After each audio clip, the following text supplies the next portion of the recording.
Some souls are never born, not because they were lost, but because the world was never ready for them. And some lives never end, not because the body still breathes, but because the story was never finished. There is a book, ancient, hidden, not bound in leather, but in silence.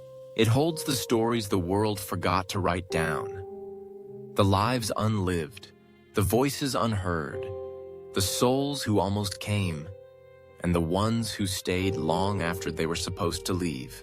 This is not a story of death. This is the story of what lies just outside the lines, the margins, the silence between chapters, the soul that waits at the door but never steps inside. This is the unwritten book of the soul, and tonight, we open it. Chapter 1, The Lives That Almost Were. In every family there is a silence, a name never spoken, a face that almost appeared, a soul that was near but never entered. The ancients believed souls chose when and where to be born. But some, they said, waited. Not out of fear, but out of timing. Some souls stood on the edge of the world and said, "Not yet." These are not lost souls. They are paused stories. Not every candle is lit. Not every voice finds a throat. Not every soul becomes flesh. But still they exist, unwritten, watching, remembering. Chapter 2, The Echoes of the Unborn. Sometimes you feel it. A presence that was never a person. A longing that doesn't belong to you. You stand in a room and it feels too full. You look in the mirror and sense someone else's eyes. These are not ghosts. These are echoes, souls that nearly stepped into time, but turned back at the threshold. In the Vedic texts, they speak of pre-incarnate karma, choices the soul makes before birth. Some return quickly. Some wait for centuries. Some never return at all. But in their waiting, they are not idle. They whisper. They inspire. They live through us quietly, invisibly, asking us to finish the story they never began. Chapter 3, The Lives That Refuse to End. Not all souls leave when the body dies. Some linger. Not because they are trapped, but because their work isn't done. These are the stories that won't close. The grief that doesn't pass. The memory that feels alive. The song that sings itself in your dreams. In ancient Egypt, it was said the soul had 5 parts.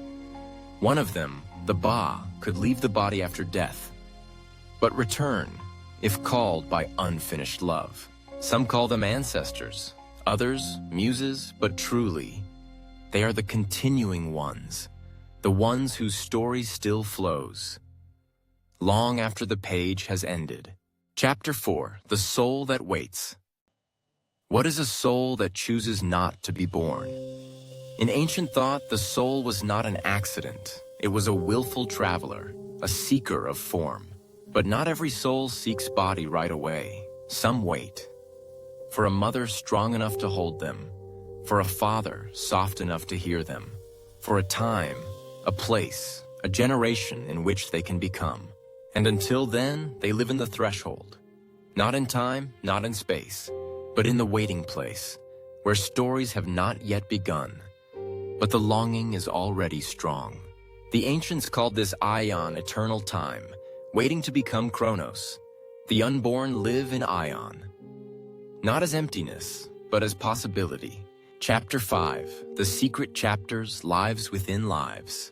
What if your life is not just one story? What if inside your days there are unwritten chapters, paths you nearly walked, people you almost became? The philosopher Heraclitus wrote, "You never step into the same river twice." But what if beneath each river, there are streams no one ever sees? The mother you might have been. The artist you never allowed to speak. The love you turned away from. These too are lives, and the soul remembers them, even if the world does not. Chapter 6, The Book Without Pages, What We Carry Between Lives. Between one life and the next, the soul carries a weight, not of guilt, but of unfinished questions. The Greeks spoke of the myth of error, a soldier who died, came back, and remembered. He saw souls choosing new lives, based on what they'd learned before. But many chose poorly, because they had forgotten what mattered, forgotten what hurt, forgotten who they had tried to become. The soul's book is not written in words, it is written in longing. And longing never lies. Chapter 7, How to Read the Invisible. You won't find this book on any shelf, but sometimes it opens anyway, in silence, in grief, in a dream too vivid to explain. You may hear a name you've never spoken. You may feel a love you've never lived. That's how it begins. The book opens inside you, and you begin to read what was never written, because it was never forgotten.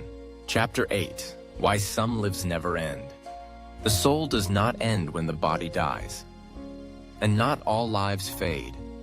Some live on in children, in stories, in the quiet goodness you left behind. Others live on in longing, in what was left unsaid, in the pause between one heartbeat and the next. The ancients never saw death as final. They saw it as a comma, not a period.